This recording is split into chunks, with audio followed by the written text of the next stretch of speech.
コンテンツクリエイター界隈かな。アニメ界隈とかヒップホップ界隈。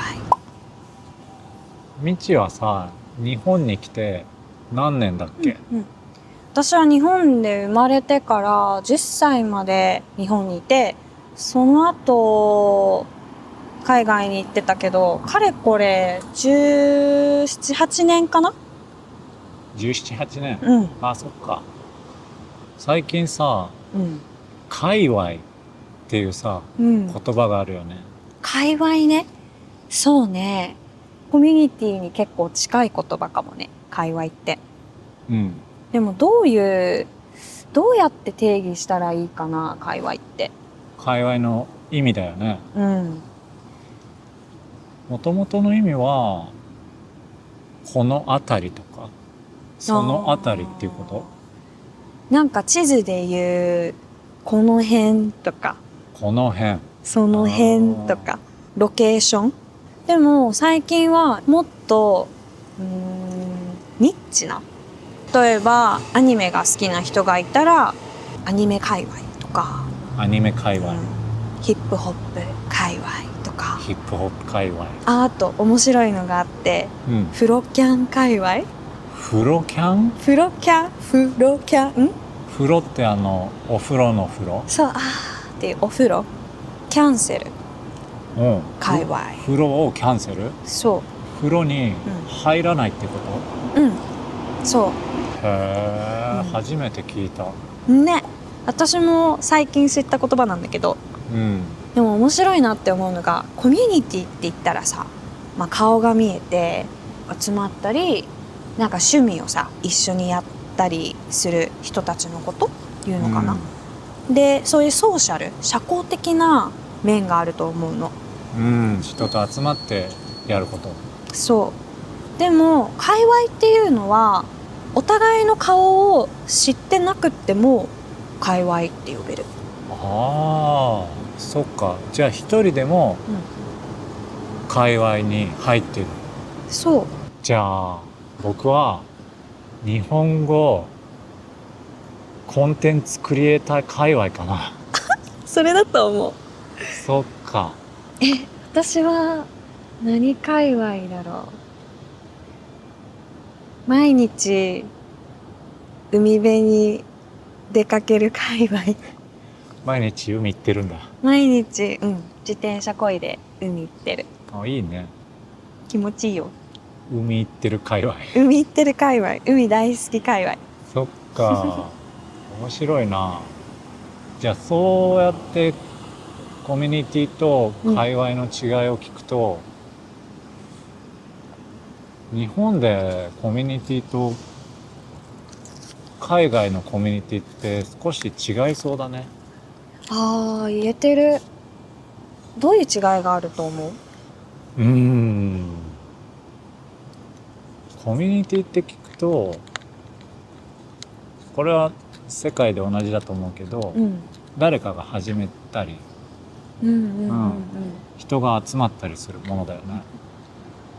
じゃあ学校でいう部活とか。確かに部活もコミュニティか。そうだね。私は高校の時茶道部だったんだけど。茶道部？そう。お茶。なんでかっていうと、私は高校に上がるまで中国にいて、日本語がちょっとしか話せなかったの。そうなんだ。そうで、日本の学校に通うよってなった時に、すごいいっぱい受験の勉強をして、受験に合格してようやく入って、どうしても日本文化に触れたくて。そう、日本の勉強だ。そう、日本の勉強っていう体で和菓子が食べたかったお菓子が食べたかった。日本のお菓子がいっぱい食べたくって、毎週毎週それで美味しい茶菓子が食べれるから、茶道部大好きだった。美味しいよね。美味しい。あんこ大好き界隈。これ結構いると思いますよ。結構大好き界隈。見てる人もいるかな。いてほしいな。あんこ大好きな人、ぜひ OK 先生に教えてください。ねえ、教えてください。何やってた？僕はね、帰宅部。帰宅部？うん、知らない？帰宅部。帰宅部？帰宅部って？うん。帰宅って家に帰ることじゃん。そうだね。家に帰るクラブ。家に帰るクラブ。そう。つまり、うん。部活に入っていない。じゃあ帰宅部っていうのも、帰宅部で集まることはないじゃん。ない。界隈？界隈だったんだ。帰宅界隈。帰宅部界隈そういうことか。とも言えるのかな。コミュニティじゃないからね、うん帰宅部は。でも帰宅部って面白いよね。面白い。でも一つだけ入ったクラブもある。それは？高校の時にうんテニス部。テニスしてたんだ。テニスを3ヶ月した。なんでやめちゃったの？友達がうんラケットを振ってたんだよね。うん素振りうん。練習をしてた。ボールなしで。そうみんなやっててさ、で僕はその彼の横に立ってたの。おう。そしたらうん彼がラケットが僕の頭にうージャーンうわって当たって痛いよーしんどい痛いね。よ。で僕は休んだ。うんそれは休1みたい。週間休んだ。うんでもちょっと怖い。まだ2週間休んだ。まだ怖い。気がついたらやめていました。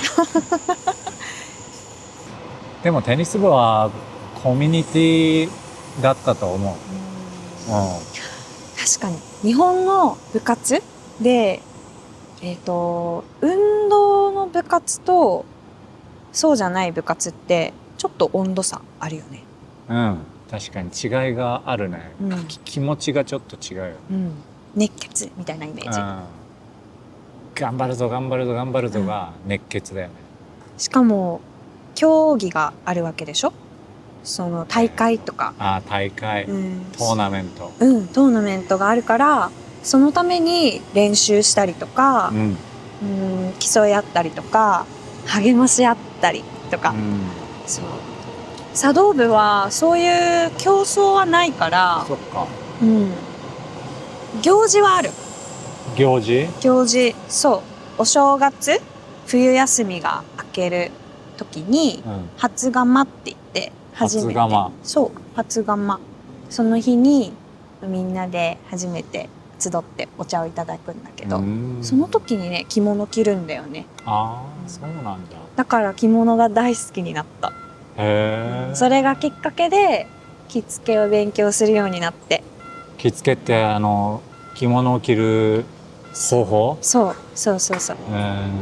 コミュニティの話に戻るとさ、日本と海外のコミュニティの違いは感じたことある？日本と海外のコミュニティの違いか。いい質問だね。私はそうだな、アメリカにいた時ね、合唱団にいたの。合唱。そう歌う人たち、でいろんな教会回って歌うんだけど、それがすごい面白くて、私はみんな音楽が好きで集まるんだけど、なんか音楽以上の仲だった。コミュニティってちょっとそういうところあるんじゃないかな。それはもしかしたら日本も一緒かもしれない。なんか音楽が好きで歌が好きでみんな集まるんだけど、気づいたら本当にこう性別も人種も超えて心のサポートになる人たちだった。多分それをやってることがみんなすごい好きでいるから、そのためにお互いをサポートするっていう気持ちも強かった。なるほどね。そっか。だから本当に50人ぐらいいたんだけど、みんな逆に合唱団じゃなかったらもしかしたら友達にならなかったかもっていうようなこう接点共通点あが少ない子たち。あ、なるほど、うん、普段の生活だったらそう友達になってないかもしれない。そう合わなかったかもしれないうん、人たちとすんごく仲良くなれて、あそれがすっごい嬉しかった。あ、それはいいね。家族だった家族みたいな。あ家族っていう意味合いも海外だと割と強いのかな。ー、そっか。なんか日本でいうコミュニティは家族っていう意味合いよりももっとその共通のうん、趣味とか、うん、海外がその共通の趣味とかを超えて家族っていう概念があるのに対して日本はもっとなんだろうやってることに対しての熱意うん、が強い気がする。ああ、確かそうもし OK ジャパニーズのオンラインコミュニティがあったらに。うん、それこそ今日話した界隈みたいなものうん、みんなの住んでる国での、界隈とかあ彼らその OK ジャパニーズを聞いてくれてる皆さんの所属するコミュニティについてなんかもお話聞けたら面白そう、あ、いろんな国の人いるからね。